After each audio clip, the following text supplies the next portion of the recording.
Shalom Bapak Ibu dan saudara-saudara yang terkasih. Salam sehat bagi kita semua. Bapak Ibu dan saudara-saudara yang terkasih, sebelum kita merenungkan sabda kebenaran firman Tuhan pada pagi hari ini, mari kita berdoa.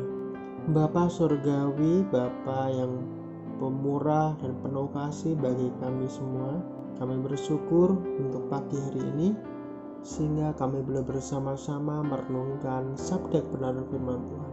Terima kasih Bapa. Ini doa dan seruan kami hanya di dalam nama Yesus. Haleluya, amin.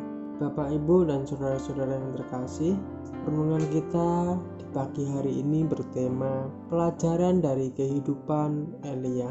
Nabi Elia adalah salah satu tokoh Alkitab yang sangat unik dan menarik. Dan pada masa yang kritis dalam sejarah Israel, Allah menggunakan dia untuk menentang seorang raja yang jahat dan membangkitkan kerohanian bangsa itu.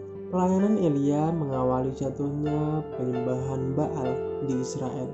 Kehidupan Elia penuh dengan kekacauan. Ada kalanya ia berani dalam mengambil keputusan, namun kadang ia takut dan tak berani berkutik. Hidupnya ditandai oleh kemenangan dan kekalahan yang diikuti oleh pemulihan. Elia mengenal kuasa Allah, tetapi juga mengetahui rasanya depresi. Elia, nabi Allah yang namanya bermakna, Allahku adalah Tuhan, berasal dari Tisbe di Gilead.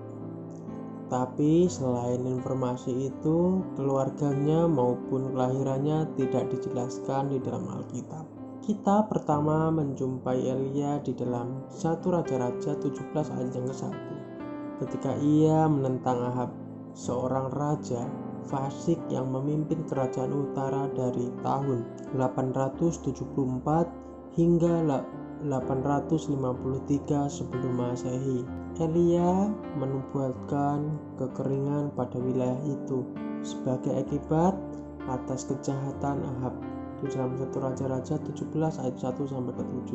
Mendengar himbauan Allah, Elia bersembunyi di tepi sungai Kerit di sebelah timur sungai Yordan, di mana ia diberi makan oleh burung-burung gagak. Ketika kekeringan dan paceklik melanda, Elia bertemu dengan seorang janda dari wilayah tetangga, dan karena ketaatannya pada permintaan Elia, Allah mencukupi kebutuhan makanan dirinya, anaknya, serta Elia. Sebuah mukjizat terjadi ketika tempayan berisi tepung dan buli-buli berisi minyak tidak kunjung habis. Dalam 1 Raja-Raja 17 ayat 8-16. Orang percaya dapat belajar bahwa jika kita bersekutu dengan Tuhan dalam ketaatan, kita terbuka pada kehendak-Nya. Ketika kita berada dalam kehendak-Nya, Ia akan memenuhi semua kebutuhan kita, dan belas kasih-Nya tak kunjung habis. Kemudian kita menjumpai Elia sebagai tokoh utama yang bertanding dengan nabi-nabi palsu Baal di atas gunung Karmel. Dalam 1 Raja-Raja 18 ayat 17-40. Seharian suntuk, para nabi Baal meminta Allah mereka menurunkan api dari langit tanpa ada hasilnya.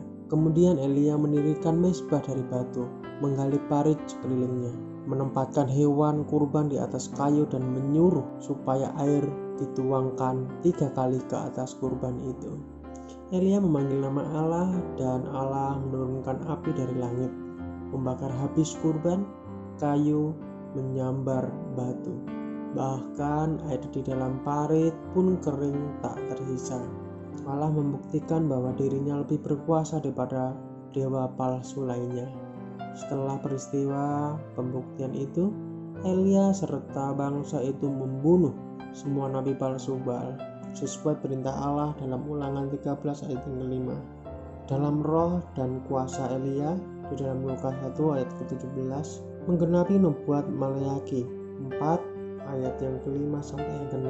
Yakobus menggunakan Elia sebagai contoh pendoa dalam Yakobus 5 ayat 17-18. Yakobus mengajar bahwa Elia adalah manusia biasa sama seperti kita. Namun ketika ia berdoa supaya hujan tidak turun, maka hujan memang tidak turun. Ketika ia berdoa supaya hujan turun, maka turunlah hujan. Kuasa doa ialah Allah, bukan karena kehebatan kita. Sebagaimana kasusnya bagi Elia, begitu juga ketika kita berfokus pada kekacauan hidup di dunia ini, fokus kita pada Tuhan teralihkan dan kita menjadi kecil hati. Allah menunjukkan dirinya dalam perbuatan yang dahsyat dan penghatiman seperti angin badai, api, dan gempa bumi. Namun Allah juga berhubungan dengan kita secara pribadi, bagaikan suara kecil yang lembut. Allah memenuhi kebutuhan jasmani kita, mendesak supaya kita memperhatikan pikiran dan perilaku kita, memberi bimbingan pada kita, dan meyakinkan bahwa kita tidak sedang sendirian. Ketika kita peka terhadap suara Allah dan taat terhadap firman-Nya, kita memperoleh dukungan, kemenangan, dan pahala. Elia bergumul dengan kelemahan manusiawi, namun ia dipakai dengan hebat oleh Allah. Mungkin Allah tidak mengerjakan mukjizat yang tampak kasat mata dalam kehidupan kita, namun jika pasrah padanya, Allah dapat menggunakan kita dengan hebat menurut tujuan kerajaannya juga. Amin. Mari kita bersatu dalam doa.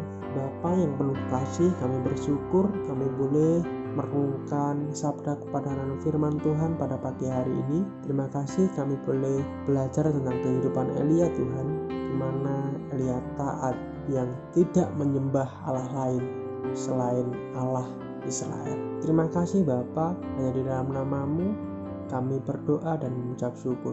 Tuhan memberkati kami semua dalam aktivitas di sepanjang hari ini. Dalam nama Yesus, haleluya, amin. Shalom, selamat pagi, selamat beraktivitas.